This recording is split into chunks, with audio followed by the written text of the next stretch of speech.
The Demon Queen chooses him publicly, causing rumors that he's her personal toy. In reality, she appoints him as her chief compliance officer because humans are immune to demonic psychological manipulation. They took him because the clipboard said human, baseline model, high tolerance. That was the whole reason. Not prophecy, not destiny, just a box checked by a horn technician who pronounced subject like it had a wink built in. The restraints hummed, the floor glowed, and the air smelled like ozone and bad decisions. He waited for pain, terror, or at least a dramatic speech. What he got was a form. The form was long. The font was aggressive. It asked about stress thresholds, compliance history, and whether he had ever maintained performance under prolonged pressure. He circled yes because honestly, rent existed. A demon with 2 million eyes cleared his throat and asked if he preferred manual oversight or automated supervision. He asked if there was hardware. That answer went into a different column. Testing began immediately. Lights intensified. Voices layered. Authority pressed down like gravity that wanted applause. He felt it, sure, but it reminded him of a Monday meeting with no agenda. The technician frowned. The readouts expected trembling, surrender, some kind of melting. Instead, his pulse steadied.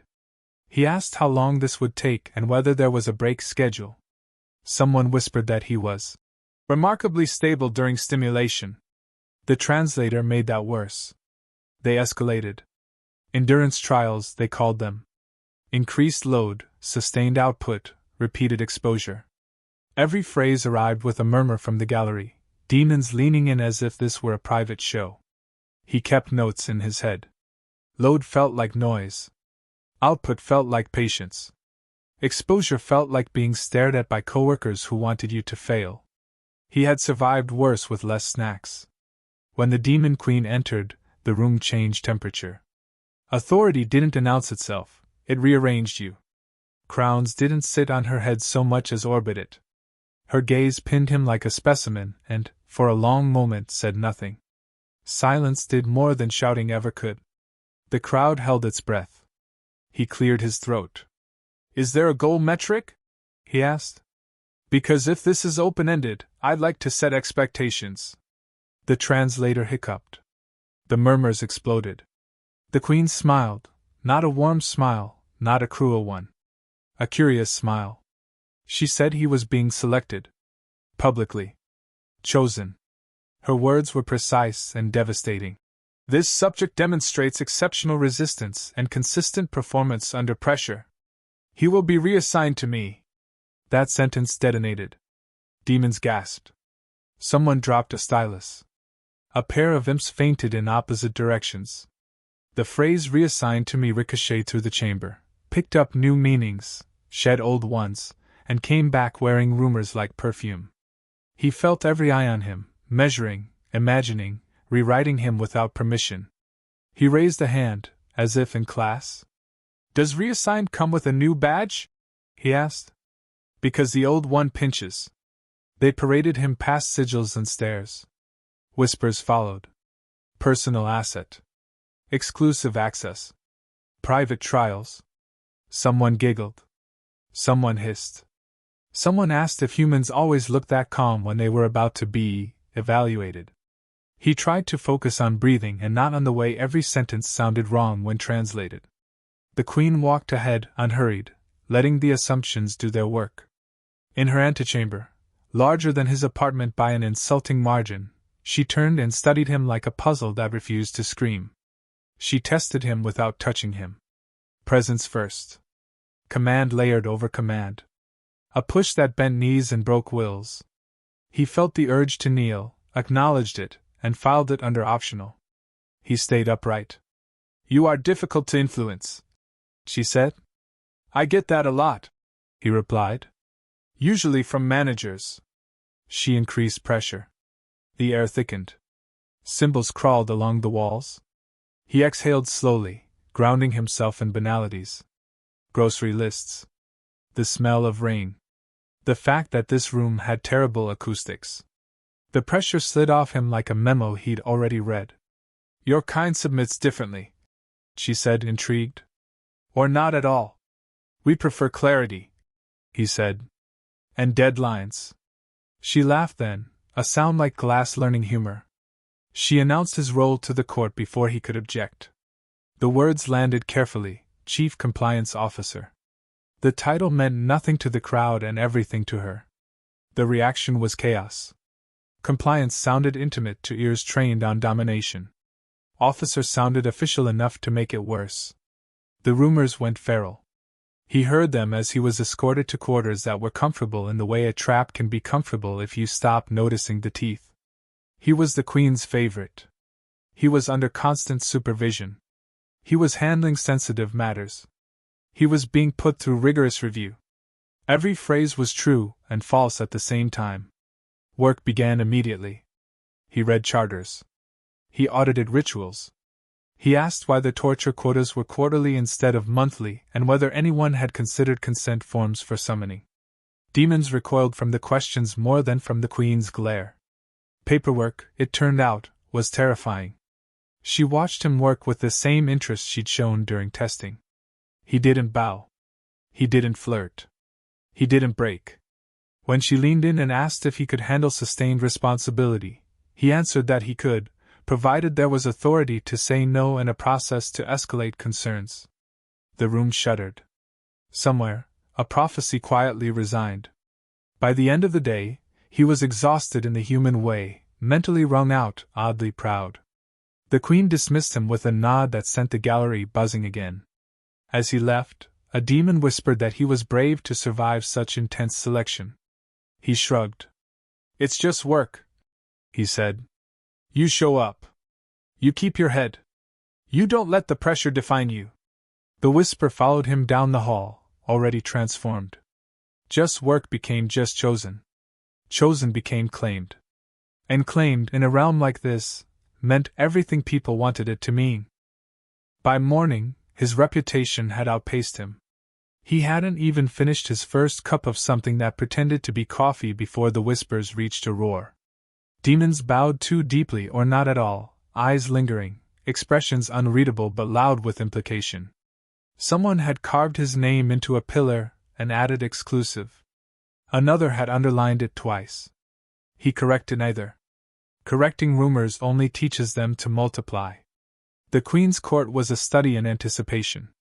Everyone expected a performance. What they got was a checklist. He asked for agendas. He asked for deliverables. He asked who signed off on enforcement, and what happened when enforcement failed. Each question landed like a cold shower. Authority here was theatrical, shouted, flared, performed. His was procedural. It didn't sparkle. It worked. They tried to distract him. A junior demon leaned close and murmured about special privileges and private access. He asked if privileges came with overtime or comp time. The demon blinked, recalculated, retreated. Another attempted intimidation, letting their aura swell until the air tasted metallic. He thanked them for flagging a hazard and suggested lowering output to avoid burnout. The aura sputtered. The room laughed, nervously. The Queen observed without interference. When she spoke, it was with precision. "You appear unimpressed by rumor. I'm impressed by throughput," he said. "And by the lack of it." She tested him again, subtler this time. Not pressure, but temptation. Power offered sideways. A hint that rules bent for those close to the throne. He listened, nodded, and asked for the exception process in writing. Her eyebrow rose. Somewhere, a demon choked on their envy. Wordplay chased him down corridors. Handling sensitive matters. Close supervision. Firm oversight. He heard it all and kept walking. When a clerk asked if he preferred to work hands-on, he replied that outcomes mattered more than methods, but documentation was non-negotiable. The clerk blushed, which was impressive given their scales. They escalated to psychological manipulation. The kind that peeled identity, that whispered you were small unless reflected in greater power. He felt it brush him like a draft. He recognized the shape, advertising, basically. He named it. Naming it broke it. "This is an appeal to status," he said mildly. "It won't age well." The Queen summoned him privately and applied nothing at all. No aura. No command. Just presence and silence. It was worse than pressure, it invited confession. He filled the space with structure. He summarized risks. He proposed mitigations. He suggested a pilot program. Silence blinked first. Your species resists us, she said. We negotiate, he replied. Resistance implies effort. Rumors mutated. Now he was immune. Now he was trained. Now he was designed. None were true. He was tired. He was human. He'd learned to survive systems that pretended to be inevitable. He brought that lesson like a blunt instrument. A delegation arrived from a neighboring realm, eyes sharp with suspicion and hope. They stared at him as if he were a lever. One asked, too loudly, how he endured such proximity. He smiled politely. Clear boundaries, he said. And realistic expectations. The Queen allowed the exchange to run. She enjoyed watching others project. When the delegation left, deflated, she turned to him. You diminish us by making this ordinary. Extraordinary burns people out, he said. Ordinary scales. She assigned him an audit. He discovered redundancies, contradictions, rituals that existed because no one had questioned them in centuries. He questioned them in minutes. Each fix tightened the realm, reduced chaos, improved morale. Demons grumbled and then slept better. Power adjusted, resentful but intact. The jokes sharpened. He keeps her realm satisfied. Nothing moves without his sign-off. He has her ear. All technically accurate. All deliciously wrong. He learned to let the double meanings do the work. Fear traveled faster than truth, and he needed fear pointed away from civilians. An enforcer challenged him publicly, voice dripping dominance. You don't command me. I don't need to, he said. Your supervisor does. And their supervisor. And the policy you signed. The enforcer faltered, then laughed, then complied. The court felt it, a new axis of control that didn't glow. The Queen watched, pleased. Late, he caught himself smiling. Not because of rumors or proximity or power. Because the work made sense. Because chaos could be organized. Because the loudest force in the room didn't always win. When the Queen asked if the attention bothered him, he considered the question. It's noise, he said. I've learned to filter. She nodded. Good. They will get louder. They did. And he stayed exactly the same. The announcement landed like a dropped crown. Not because of volume, because of wording.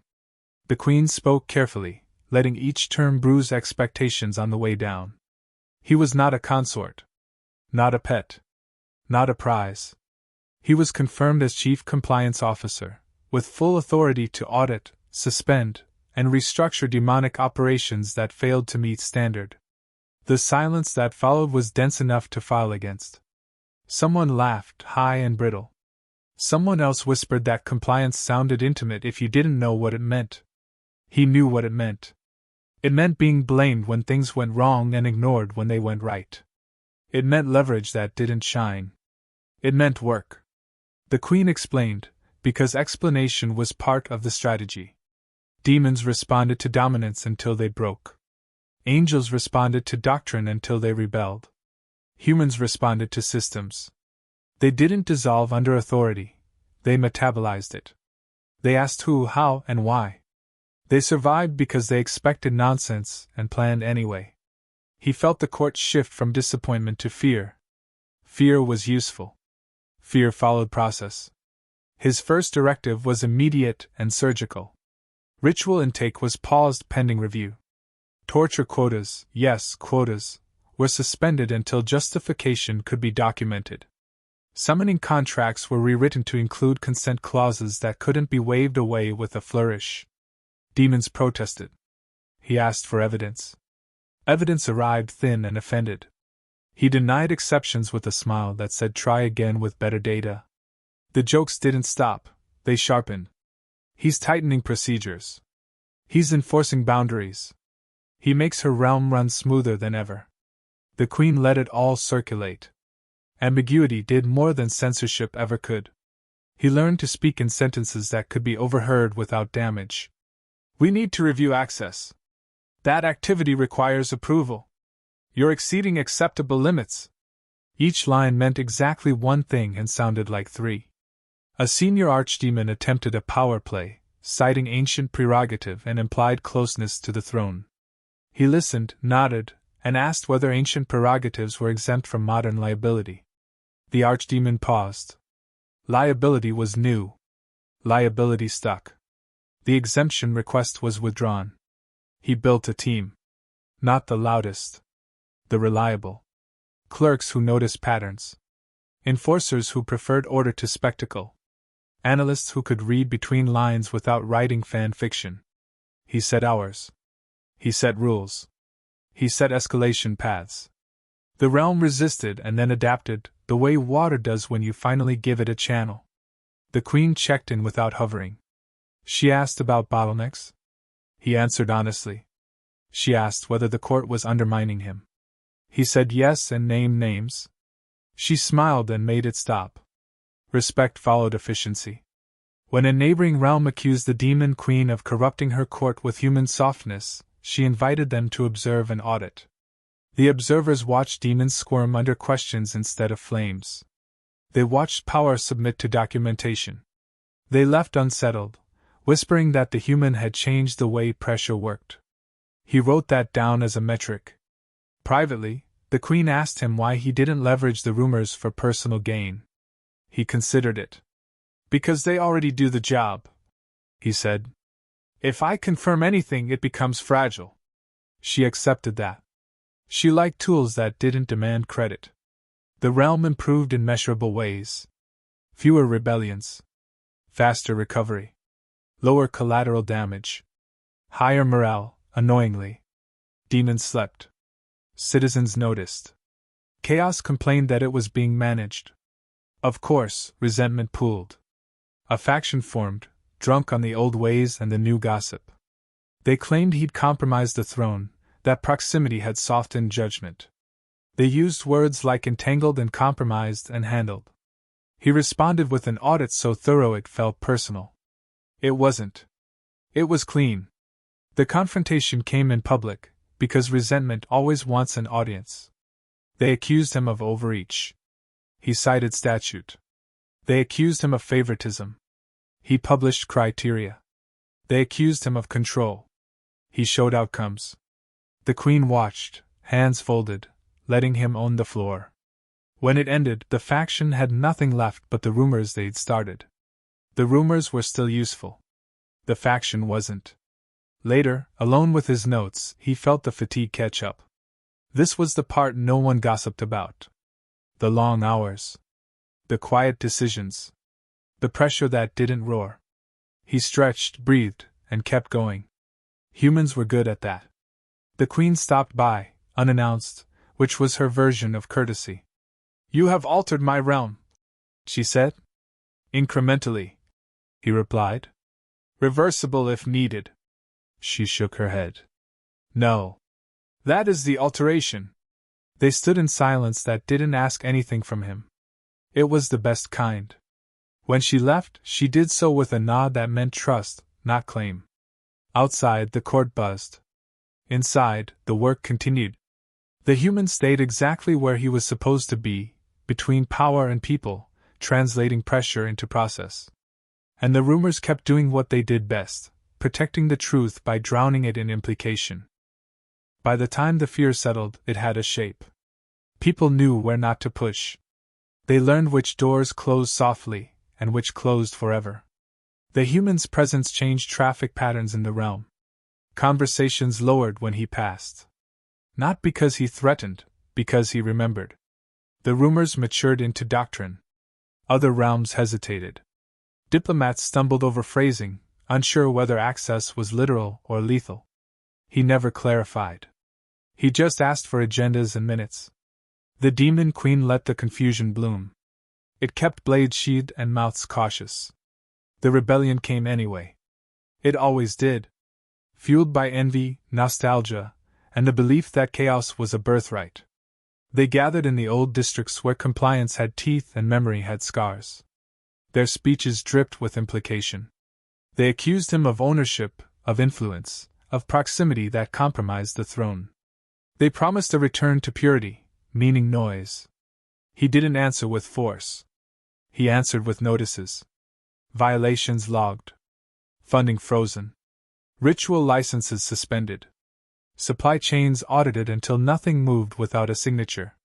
The rebellion sputtered, confused by resistance that didn't bleed.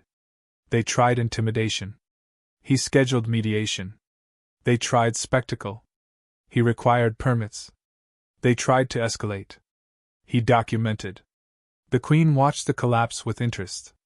"You're starving them," she observed. "I'm removing incentives," he replied. "They'll choose something else." They did. Most drifted back to work, embarrassed and tired.